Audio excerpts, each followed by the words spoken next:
If you can't fly, run. If you can't run, walk. If you can't walk, roll. But by all means, you must keep moving.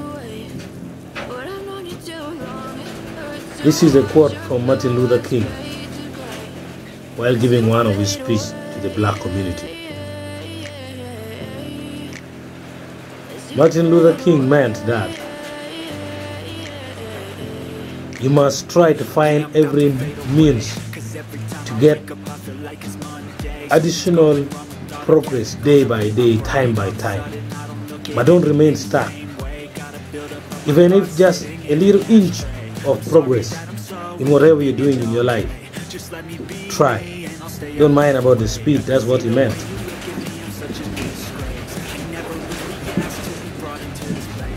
Keep on going ahead.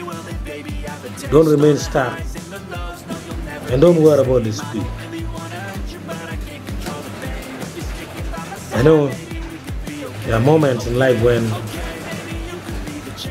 you feel like giving up. Situations get hard and harder. But Martin Luther King is telling us that don't get stuck. Push. Don't mind about your speed. Don't mind about people running and you're walking. Don't mind about people flying and you're crawling. As long as you have a little progress day by day, that's all that matters. Thank you.